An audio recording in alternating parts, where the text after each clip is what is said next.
Fu Manchu. He was a Fresno Hells Angel and then went to Oakland. And I want to give you a little insight into him. Fu and I were good friends. What kind of man survives prison, politics, power, and silence only to vanish without a sound? Fu Manchu wasn't shot. He didn't snitch. He wasn't dragged into court or erased by enemies. One day, he was simply gone. A mind sharp enough for universities, a loyalty strong enough to refuse freedom, and an influence that moved quietly through outlaw history. This isn't a story about violence. It's about absence and why it still doesn't make sense. Quiet power. How Fu Manchu learned to control the room. Before anyone called him legendary, Fu Manchu learned how to watch. Fresno taught him that lesson first. It was a working town, rough around the edges, full of men who talked big and delivered small. Fu noticed who survived and who disappeared. He rode with names like Vern and Moldy Marvin, men forged by violence and repetition, but he saw their limits early.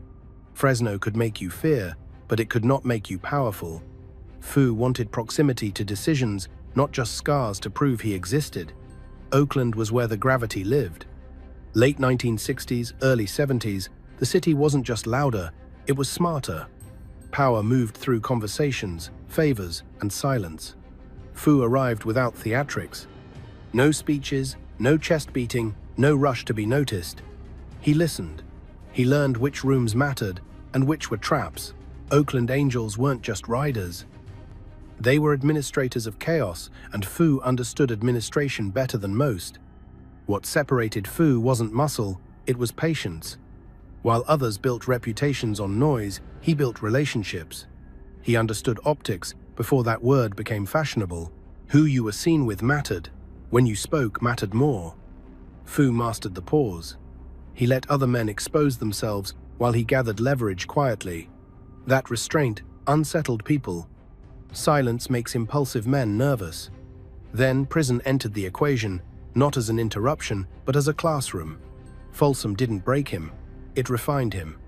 While yards filled with men lifting weights and counting grudges, Fu studied. Reports said Berkeley coursework followed him inside, pages turning while iron clanged in the background. He treated confinement as a long meeting, not a punishment. Knowledge became currency. Discipline became identity. Inside, his reputation grew without volume. He didn't posture. He didn't threaten. He absorbed. Guards noticed.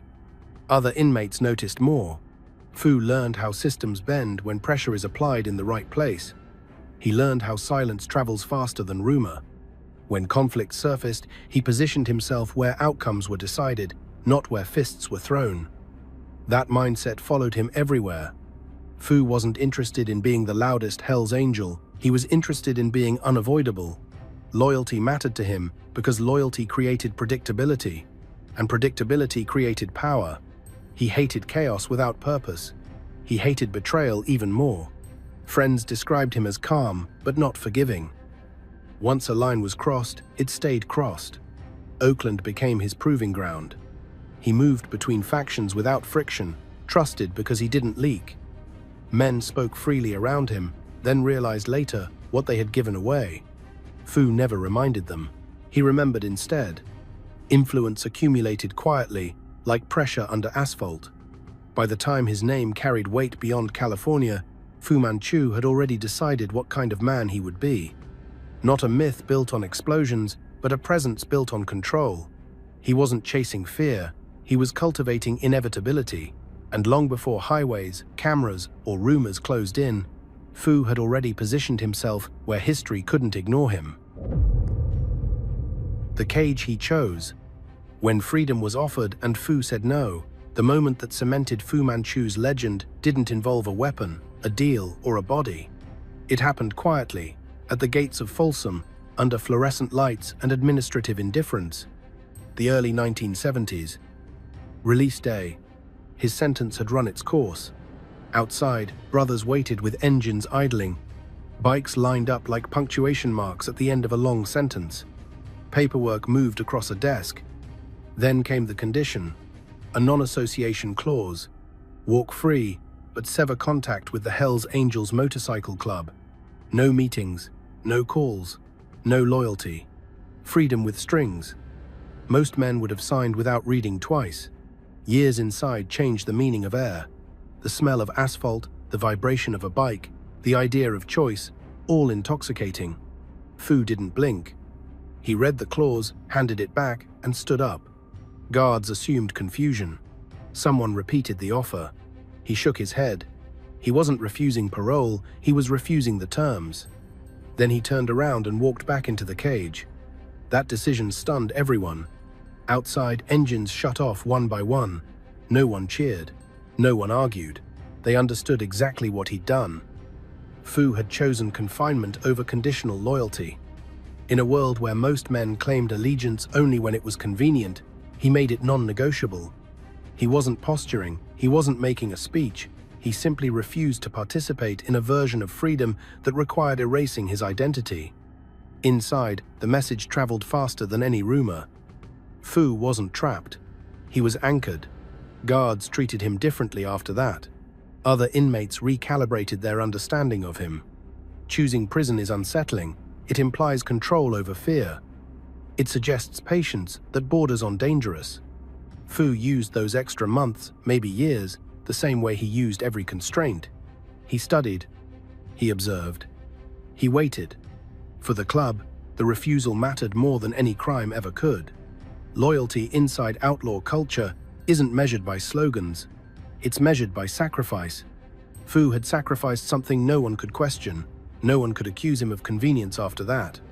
When his name came up in discussions, the story always followed. He could have walked. He didn't.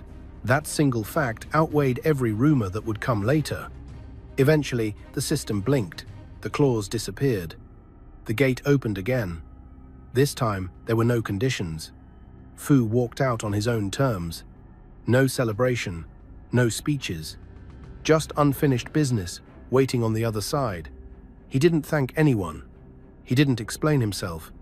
He mounted his bike and rode away. That choice echoed for years.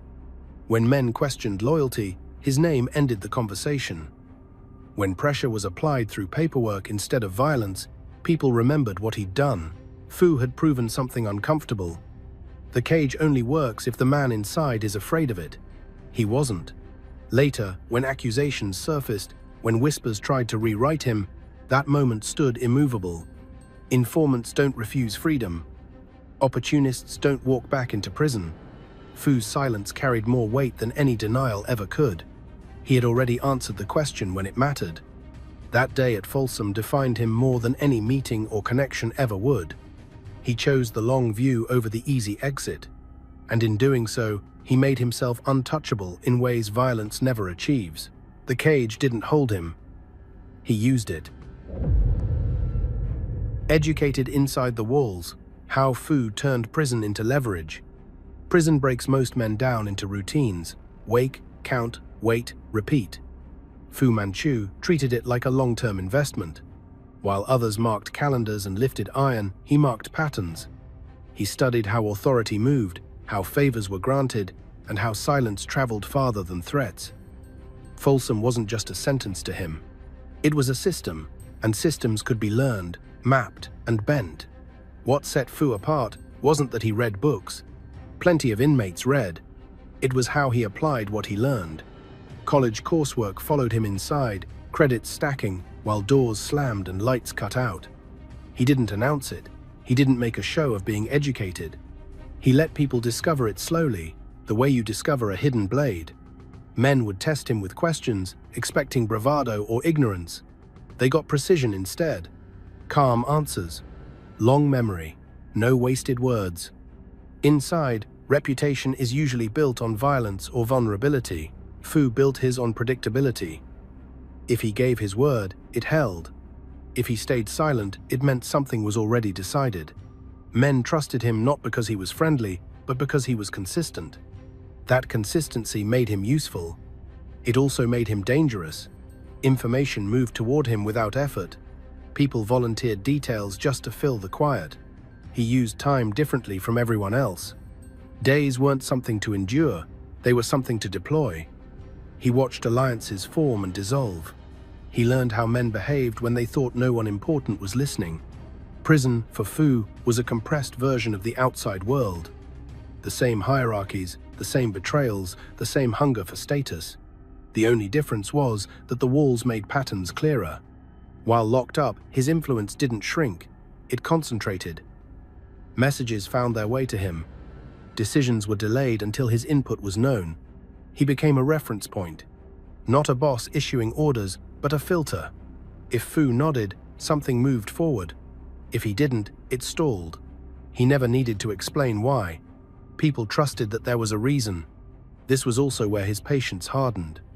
Prison teaches you that nothing happens quickly, and anything rushed breaks.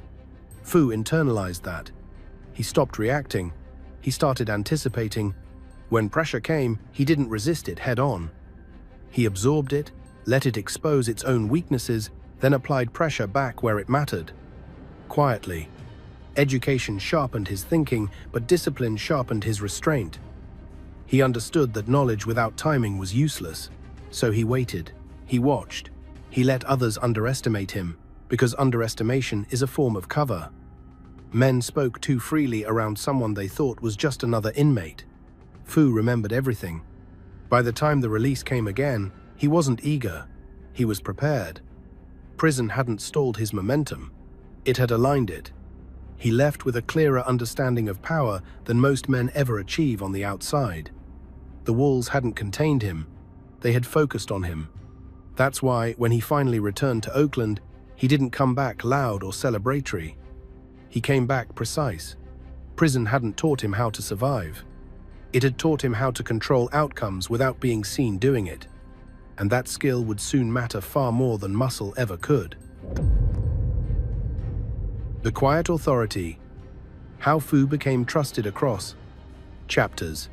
The decentralization structure of the Hells Angels with autonomous chapters and When Fu Manchu finally walked free again, he didn't return as just another rider filling a seat at the table. He came back altered, sharpened, carrying something rarer than rank. Trust. Not the emotional kind, not the loud kind, but the operational kind. The kind that lets men speak freely because they believe the room is safe. Fu had earned that trust the hard way, by never wasting it. Oakland was different when he returned. Power lines had shifted. Old alliances had thinned. New ambitions were forming, louder and messier than before. Fu didn't compete with them. He moved around them. He wasn't tied to one crew's ego or one chapter's pride. He became something else. A connective tissue. Someone who could cross rooms without raising suspicion. Someone whose presence didn't escalate tension, but steadied it. What made him different was his ability to listen without absorbing emotion. Others carried grudges. Fu carried memory. He remembered who said what, when, and under what pressure.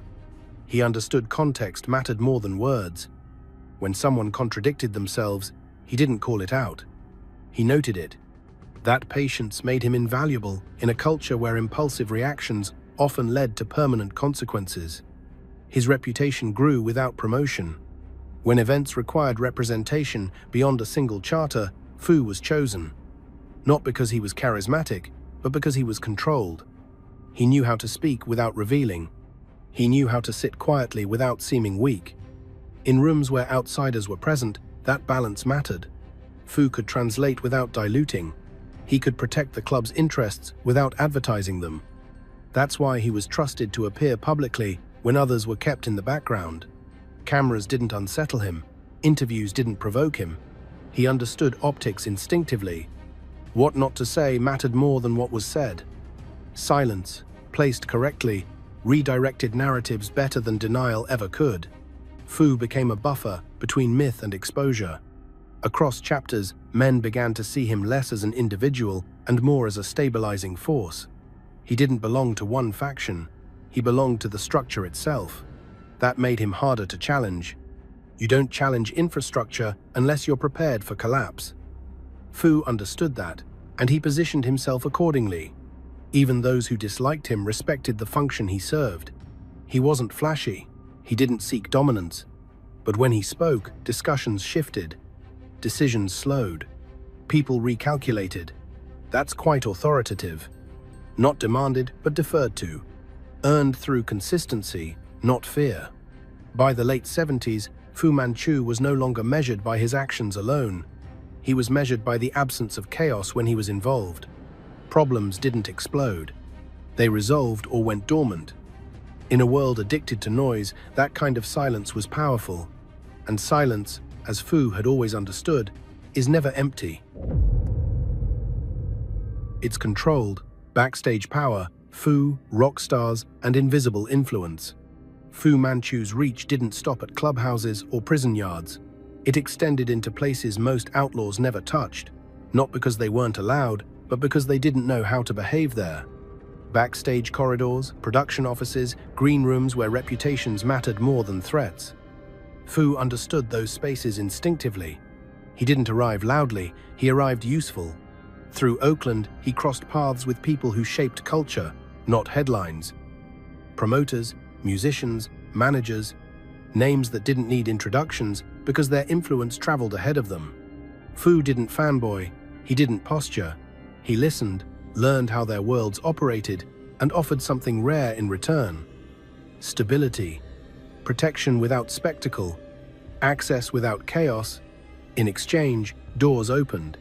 He became a bridge between two worlds that normally distrusted each other. The outlaw world respected loyalty and consequence. The entertainment world respected discretion and reliability. Fu spoke both languages fluently. He knew when to keep things clean and when to let them stay ambiguous. That balance made him indispensable. People felt safer with him around, even if they couldn't explain why. This wasn't about parties, it was about positioning. Fu helped connect people who could fund projects, move narratives, and redirect attention. He understood that influence didn't always look like control. Sometimes it looked like being the man who made introductions, who smoothed tensions, who quietly ensured nothing went wrong. When something didn't go wrong, no one noticed. Fu noticed. He co-founded Charlie Magoo Productions with Deacon Proudfoot, naming it after a fallen Oakland angel. The name mattered. It signaled that business was an extension of family, not a side hustle. Money moved through that lens. Projects weren't just profitable, they reinforced relationships. Fu treated legitimacy as camouflage, clean paperwork, professional fronts, nothing sloppy enough to invite curiosity. When deals happened, Fu stayed in the background. He wasn't the face, he was the structure. If something stalled, he nudged it forward. If egos clashed, he recalibrated expectations. He didn't argue, he reframed. That skill kept him in rooms long after others burned out their welcome. Stories circulated about his scale. Someone handed him a small bag of cocaine, casual, almost dismissive. Fu disappeared briefly and returned with an amount that reset the room's understanding of him. It wasn't about excess. It was about posture. Whatever game was being played, Fu played it at a higher level. Quietly, without explanation. Yet even in those moments, precision defined him. He didn't lose control. He didn't indulge recklessly. Everything had a purpose. To establish credibility, to set boundaries, to remind people that he operated on a different plane. Excess was a tool, not a weakness. Hollywood didn't see him as a threat. That was his advantage. He wasn't violent in those spaces. He was efficient. People trusted him to handle problems before they became visible. That trust turned into invitations. Invitations turned into influence. Influence turned into insulation for the club. Fu understood that culture shapes perception. If the story was told correctly, pressure eased. If the wrong image circulated, scrutiny followed. He helped steer narratives without ever appearing to do so. That subtlety kept him relevant in rooms where most outlaws would have been removed immediately. By the time his name circulated quietly among musicians and producers, Fu had already succeeded. He had embedded himself into systems that didn't rely on intimidation, systems that rewarded discretion. And once embedded, he didn't exploit them loudly. He maintained them. That was his strength.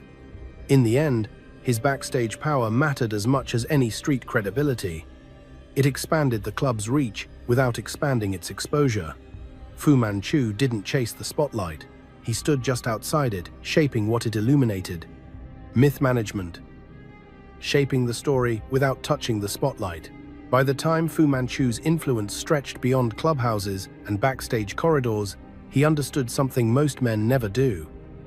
Power doesn't just move money or bodies, it moves stories. And whoever controls the story controls how pressure arrives. Fu didn't need to be seen steering it. He needed to make sure it never ran off the road. He learned this while still inside. Films, books, and interviews all circle the same mythology. Outlaws were framed as monsters or folk heroes, depending on who held the camera. Fu paid attention to how narratives hardened. Once a story stuck, it became evidence, even when it wasn't true. He didn't argue with stories. He adjusted the conditions around them. When cameras appeared, Fu didn't flinch. He understood how to sit still while others filled the silence with mistakes. He spoke just enough to sound cooperative without surrendering anything of value. His tone stayed neutral, calm, unemotional. People watching couldn't decide what he was, and that uncertainty was protective. Certainty invites action. Ambiguity slows it down. He understood myth as infrastructure. You didn't dismantle it, you reinforced it in ways that served you. If outsiders believed the club was chaotic, they underestimated organization. If they believed it was rigid, they missed flexibility. Fu preferred both impressions to exist at once. Confusion diluted focus. When projects emerged that touched the club's image, Fu inserted himself quietly. Not as a censor, as a consultant. He didn't rewrite. He redirected. A scene moved here, a line cut there. Emphasis shifted away from details that invited curiosity and toward elements that felt familiar and harmless. Nothing obvious, nothing heavy-handed. The leak that haunted him. When silence was broken. Somewhere, Fu Manchu trusted silence the way other men trusted weapons. Silence was clean, silence was controllable, silence kept people alive. That's why the moment information leaked without his consent, it unsettled him more than any open threat ever could. It happened after Altamont, after the chaos, after the deaths, after the lawsuits, and the long shadow that followed. The Rolling Stones finally paid out the money tied to that disaster. Quietly, too quietly. The plan, as Fu understood it, was simple. Keep it contained. Oakland and New York would handle it internally. No noise, no outside ears, just discipline. Then Fu heard something he shouldn't have heard. Someone new. Not someone inside the room. Someone adjacent. Someone who wasn't supposed to know anything at all. In Fu's world, information didn't drift. It traveled because someone moved it. A leak wasn't an accident. It was a decision. And if someone had made that decision once, they could make it again. That was unacceptable. Not because of pride, but because it meant control had slipped somewhere unseen. What bothered him most wasn't the money. Money could be replaced. Influence could be rebuilt.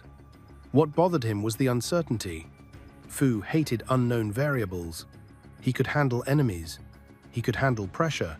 He could even handle betrayal if he knew where it came from. What he couldn't tolerate was not knowing who had broken the code. The answers never came. Everyone denied it, some convincingly, some poorly. Fu didn't call anyone out. He didn't force a confession. He just kept track. Silence returned, but it felt different now.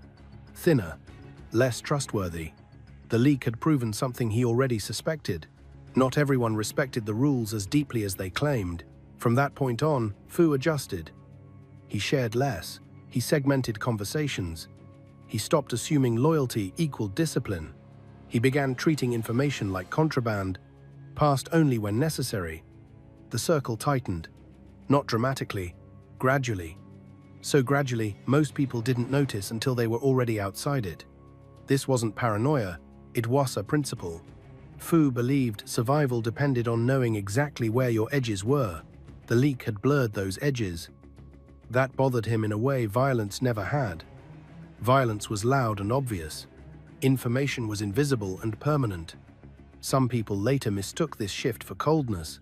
They said Fu had grown distant, less approachable, more internal. That wasn't true. He hadn't withdrawn, he had refined. He was still present, still listening, but now every word was weighed. Every detail is evaluated for risk. He never forgot that unanswered question. Even years later, it surfaced in quiet moments, not as anger, but as unresolved business. In a life defined by control, the one thing he never regained was certainty about that breach. And that lack of certainty followed him. Fu Manchu didn't believe in coincidences. He believed in patterns waiting to be completed. The leak became one of those patterns, an open loop, not enough to destroy him, but enough to remind him that silence, once broken, never fully heals. In the end, that awareness shaped how he moved through the rest of his life, more careful, more contained, less forgiving of loose mouths and casual trust. He had learned something valuable and costly. Silence was powerful, but only as long as everyone agreed to protect it. The accusation that came too late, informant whispers, and a dead man's silence. Every legend eventually attracts a rewrite. Fu Manchu came after he was gone, when he no longer had the option to sit quietly and let silence do the work. Years after his death, a claim surfaced from a distance, floated casually, as if weightless. Someone said Fu had been an informant, not loudly, not with proof, just enough to hang in the air. For people who didn't know him, the claim sounded provocative. For people who did, it sounded absurd. Fu had built his entire identity on one thing that couldn't be faked: consistency. Informants leave patterns, they talk under pressure, they bargain when cornered. Fu had done the opposite at every critical moment.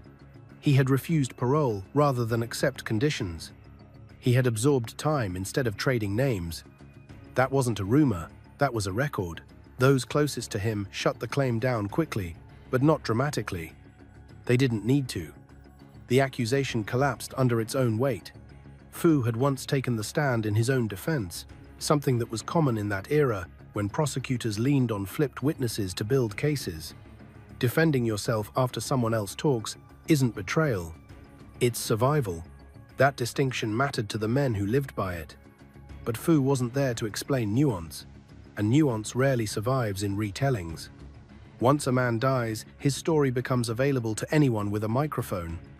The louder the voice, the more confident the delivery, the easier it is to bend history. Fu's absence created a vacuum. Into that vacuum stepped speculation. What bothered his friends wasn't the accusation itself. It was the timing.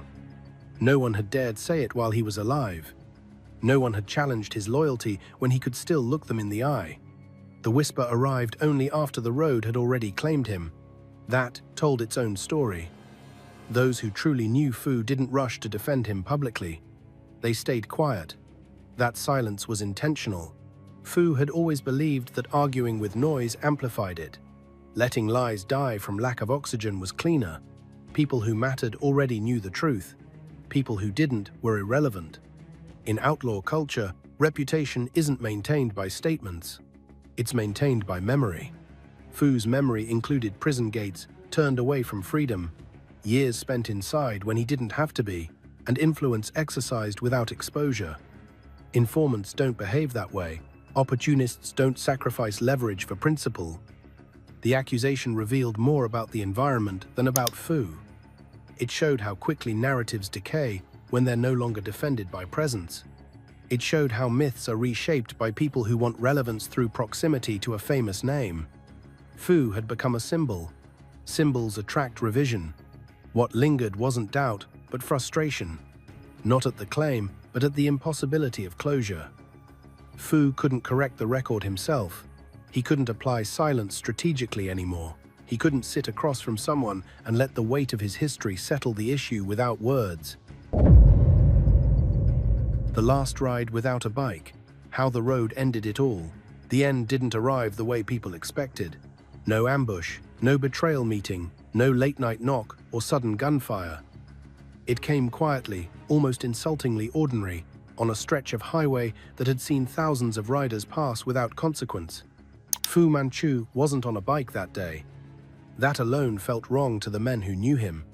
It was a holiday weekend, the kind that carried ritual weight.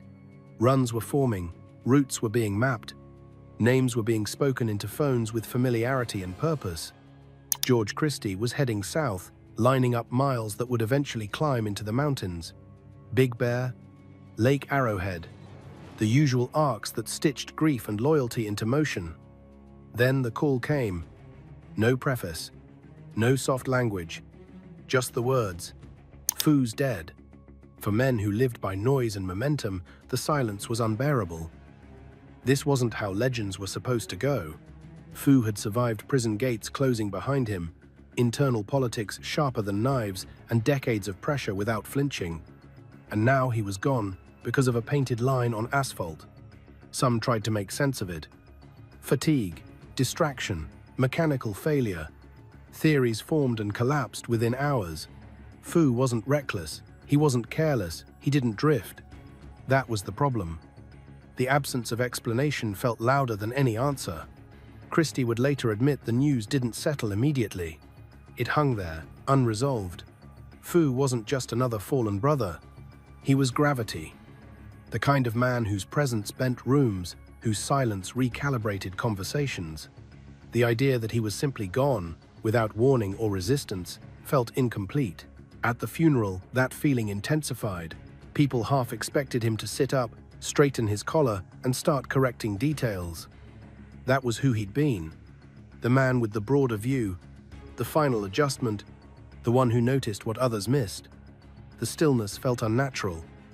They spoke quietly about his mind, about the coursework he'd nearly finished, a master's degree within reach, earned between counts and concrete walls. Intelligence and discipline fused in a way that rarely survives long in that world. Foo had carried both without compromise. Whispers surfaced, as they always do after sudden death. Was he distracted? Was something weighing on him? Had the unanswered questions finally caught up? No one knew, and Foo had taken the answers with him. What unsettled people most was how clean it was. No spectacle, no warning, just gone.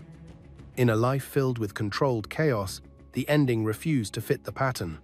Foo had always believed in leverage, in preparation, in shaping outcomes. This outcome had no shape at all. Maybe that was the point. Not every ending carries meaning. Some simply arrive. The road doesn't recognize legends. It doesn't care about loyalty or history. It treats everyone the same. Still, those who knew him couldn't shake the feeling that Foo had always lived on the center line. Between worlds, between legality and loyalty, between silence and influence. That day, the line finally claimed him. There was no enemy to blame, no system to outthink, just absence. And absence, in the end, was the only thing Foo never controlled. After the impact, the hole Foo left behind. Fu Manchu didn't leave chaos in his wake. He left silence, the kind that doesn't rush to fill itself because everyone feels it would be disrespectful to try. In the days after his death, conversations stalled mid-sentence. Decisions slowed. People realized, sometimes too late, how often Foo had been the invisible hand steadying things. Not directing, not commanding, just adjusting angles before problems became irreversible. There was no scramble for his position because he never held one in a way that could be claimed. That was the problem. Foo wasn't a title. He was a function. When he disappeared, the system didn't collapse, but it wobbled. People spoke more carefully, then less carefully. Small misunderstandings took longer to resolve. Old tensions resurfaced because the person who usually absorbed them wasn't there anymore. Those who had relied on his judgment felt exposed. Foo had been a filter. Not everything reached leadership because not everything needed to. Without him, more noise traveled upward, more opinions, more urgency. The absence of restraint made the rooms louder. Louder rooms make worse decisions. That pattern didn't show itself immediately. It took time, weeks, months, years. Friends noticed it first. Foo had been the man you called when something didn't feel right, but you couldn't explain why. He didn't rush you. He didn't interrupt. He asked one or two questions, then went quiet. By the time he spoke again, the problem looked smaller, more defined. Without him, people reacted instead of thinking. That difference was subtle but costly. There was also grief, though it wasn't public. Men like Foo aren't mourned with speeches. They're mourned with adjustments.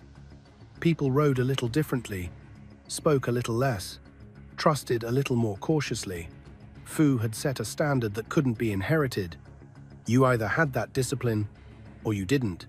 Some tried to emulate him. They adopted his quiet, his pauses, his refusal to overshare. It didn't work. Silence without understanding is just emptiness. Fu's silence was weighted because it was informed. He knew when to speak because he knew what he was holding back. Others mistook quiet for control and learned quickly that the two aren't the same. Over time, his name came up less often, but his influence lingered. Not as nostalgia, as a comparison. When things went wrong, someone would eventually say, Fu would have caught this. Not out loud at first, later more openly. He became a benchmark for judgment, not for dominance. The hole he left wasn't dramatic. It didn't announce itself. It showed up in delays, in miscalculations, in small conflicts that escalated because no one stepped in early enough. Fu had always believed that the most important work happens before anyone notices it. His absence proved him right. Years later, people still argued about who he really was. Intellectual, outlaw, operator, loyalist, all of it missed the point. Fu was a stabilizer. He understood systems, people, and timing in equal measure. That balance is rare. When it disappears, you feel it long before you can name it. There was no replacement, only adaptation. The world moved on because it had to. But it moved differently. Less precise, less patient. Fu Manchu didn't just die on that highway. He took a way of thinking with him. And that loss, unlike his name, never fully faded. The man versus the myth. Why Fu still refuses to settle? Time didn't simplify Fu Manchu. It complicated him. The longer he was gone, the more versions of him appeared. Some painted him as a mastermind, operating several steps ahead of everyone else. Others reduced him to a symbol, a convenient character in a story about outlaw excess. Both versions missed the truth in different ways. Fu wasn't a caricature. He was a contradiction that refused to resolve cleanly. People like neat endings. They want a lesson, a warning, a headline that explains everything. Fu's life never offered that. He didn't rise through spectacle, and he didn't fall through betrayal. He operated in the margins, where motives blur and outcomes depend on timing more than intent. That's uncomfortable for storytellers. It's easier to label than to understand. The myth grew because silence leaves room for projection. Fu didn't publish memoirs. He didn't give closure interviews. He didn't clarify his role for the record. He let actions stand in for explanation. After his death, that restraint became a problem. Without his presence to anchor the story, others filled the space with their own interpretations.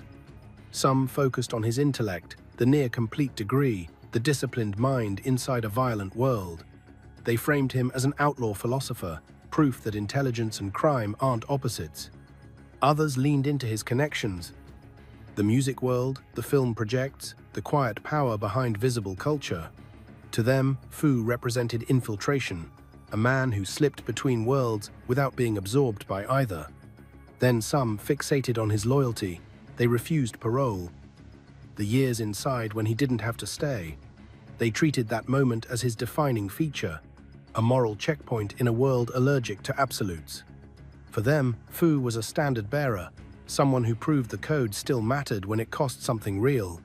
All of these interpretations were true, and none of them were complete. Fu wasn't a lesson. He was a process. He evolved in response to pressure, adapted without losing his core, and refused to be rushed into decisions that couldn't be reversed. That kind of man doesn't translate well into myth. Myths prefer certainty. Fu lived in calculation. What frustrates people most is that his death didn't resolve the debate. There was no final act that clarified who he really was.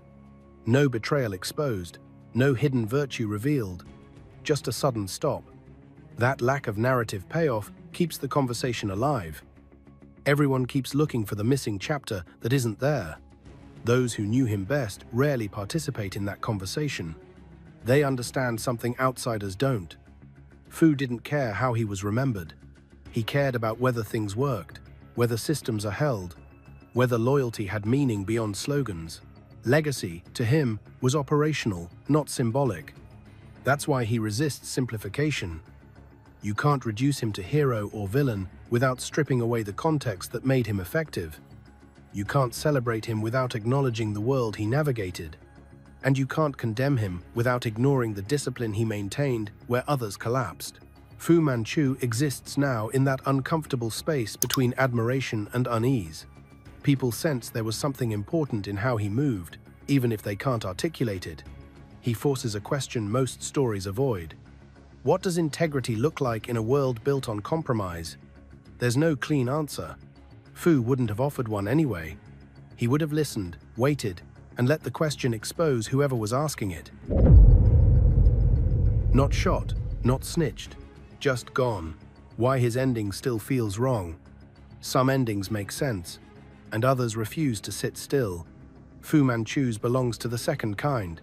Even years later, people circle it, not because it was dramatic, but because it wasn't. No bullets, no courtroom, no betrayal exposed under pressure, just a sudden absence that didn't match the life that came before it. In that world, men like Fu usually fall one of two ways, loud or public, violence or paperwork, someone takes credit, or the state does. A man who had survived prisons, politics, and proximity to power didn't vanish in a blaze. He drifted across a center line and disappeared. The phrase people still use says everything. Not shot, not snitched, just gone. It's not a slogan, it's confusion disguised as acceptance, because no one could place the ending where it belonged. It didn't resolve anything. It didn't confirm or deny the rumors. It didn't reward loyalty or punish ambition. It simply cut the story mid-thought. That kind of ending forces uncomfortable reflection. If Fu could go out like that, what did all the planning matter? What did silence protect you from, if chance could still reach across asphalt and end it without intent? People don't like those questions. They prefer endings that reinforce rules. Fu didn't. Some tried to retrofit meaning onto it. They said maybe he was tired. Maybe the unanswered leak had finally weighed him down. Maybe the years of calculation had taken something out of him. None of those explanations held. Fu wasn't careless. He wasn't distracted. He didn't drift. The road simply didn't care who he was.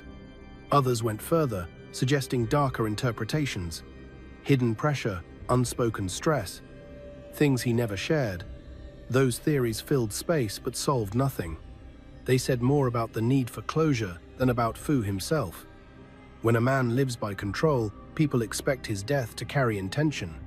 This one didn't. What makes it linger is how clean it was. No escalation, no warning, no aftermath that revealed something new. The absence of drama left nothing to analyze, nothing to point to. Just a before and an after with no bridge between them. That emptiness keeps the story alive. Fu had always occupied the middle ground, between outlaw and intellectual, between silence and influence, between visibility and power. It's fitting, in a cruel way, that his end came on a center line, the literal middle of the road. Neither side claimed him, neither narrative absorbed him. For those who knew him, that's the hardest part. There was no final conversation, no last adjustment, no moment where Fu could reframe the outcome. He didn't get to apply his usual method. Listen, pause, redirect. The road offered no negotiation. In the years since, his story hasn't faded because it never concluded. It stopped, and stopping feels different than ending. Endings teach lessons. Stops just leave space. Space invites projection, rumor, myth. That's why people still talk about him. Not because of how he lived, but because of how abruptly the story refused to finish. Fu Manchu didn't get a symbolic death. He got a human one. Sudden, ordinary, unfair. And maybe that's what unsettles people most. After all the discipline, restraint, and control, the final moment belonged to chance. Not shot, not snitched, just gone. What Fu understood that others missed: control without illusion. Fu Manchu never believed control meant immunity. That's what separates his mindset from the myths built around him later. He didn't think intelligence, discipline, or silence made a man untouchable. He believed they bought you time. Time to observe, time to position yourself, time to avoid unnecessary endings, but never a guarantee. Most men in his world confused dominance with control. They thought being feared meant being safe. Fu knew better.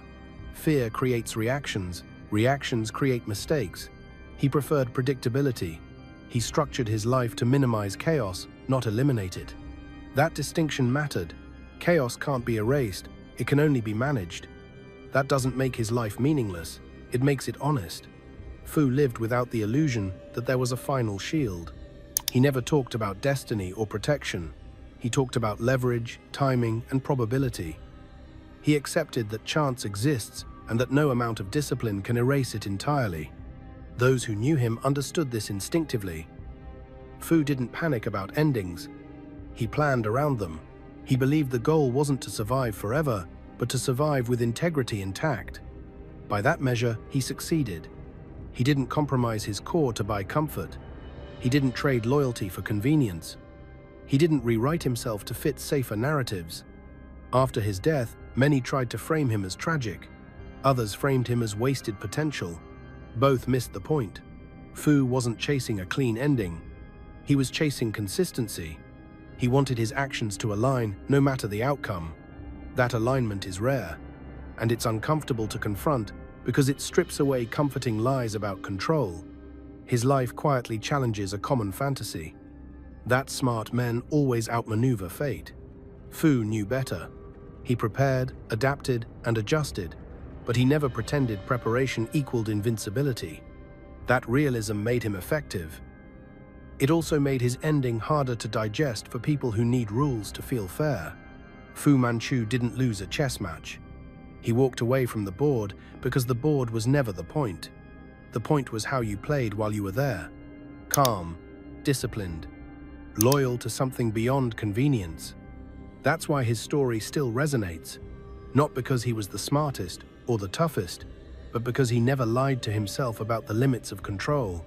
He accepted them and worked within them. And when the road took him anyway, it didn't undo the life he had already lived. In a world obsessed with invincibility, Fu understood something far rarer. Control is temporary. Integrity is not. The measure that still holds. Why Fu's code outlived him.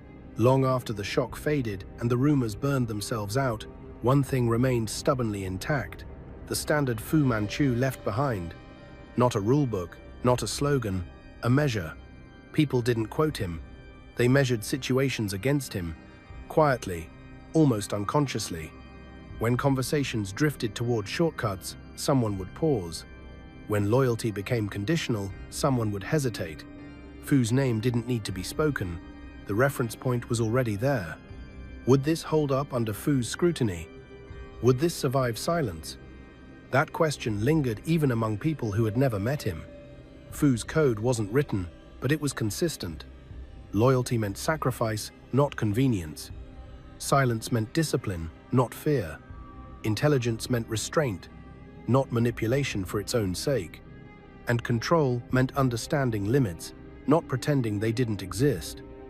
These weren't romantic ideals. They were operational principles. That's why they lasted. Most men leave behind stories. Fu left behind a way of evaluating behavior. That's harder to erase. Stories get rewritten, standards don't. Over time, people noticed that problems escalated faster without him. Not because he was a savior, but because he absorbed friction early. His code prioritized prevention over reaction. Without that, conflicts grew teeth, before anyone noticed. You could see it in small things. Meetings ran longer, decisions became more emotional. Words were spoken that couldn't be walked back. Fu would have cut those moments off before they mattered. Not by dominating the room, but by reframing the question. He understood that most conflicts weren't about substance, they were about ego seeking release. What made his code endure was that it demanded effort. It was easier to be loud than measured. Easier to retaliate than to wait. Easier to justify betrayal than to sit with discomfort. Fu chose the harder path consistently.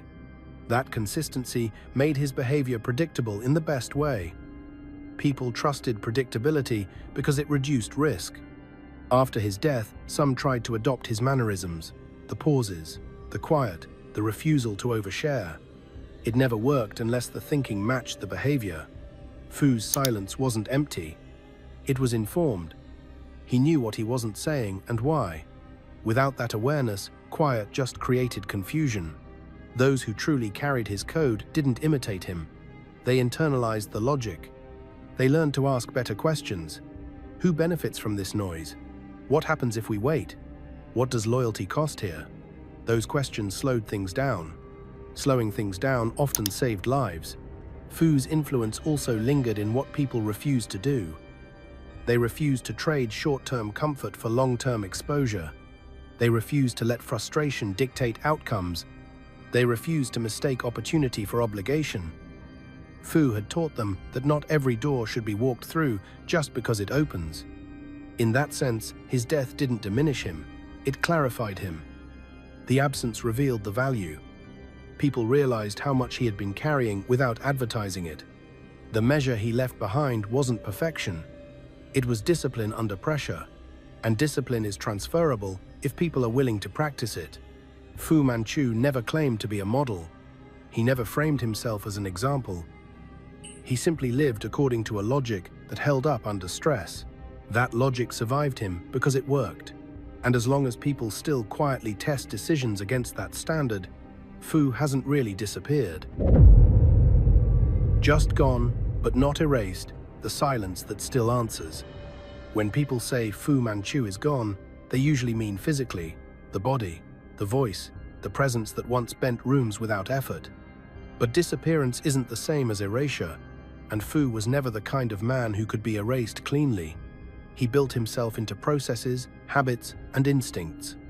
Those don't vanish just because a highway went quiet. What remains is not nostalgia, it's recognition.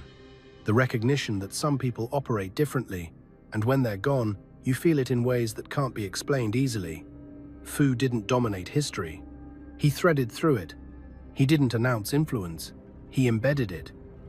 That's why his absence still registers long after louder figures have faded into trivia. His story endures because it refuses closure. There is no final confession to dissect, no dramatic downfall to analyze, no moment that neatly explains everything that came before. That unsettles people.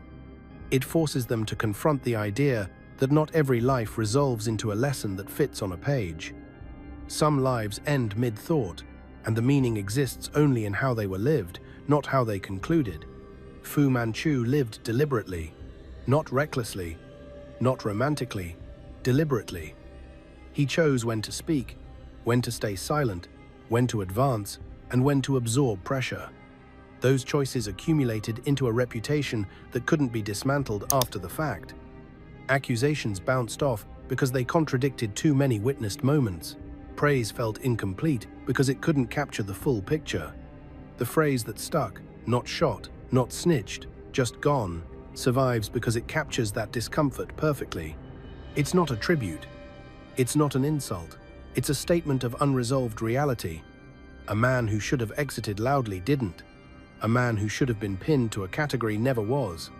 He left without confirming anyone's expectations. Fu never tried to be understood by everyone. He understood that being understood too clearly invites interference. Ambiguity protected him while he lived. It protects his legacy now. Those who need simple heroes won't find one in him. Those who need simple villains won't either. What they'll find instead is a man who refused to simplify himself for anyone. In the end, Fu Manchu didn't leave behind instructions. He left behind friction. The kind that slows people down when they're about to make careless choices. The kind that makes someone pause before speaking too much. The kind that reminds you that control isn't about domination and silence isn't about weakness.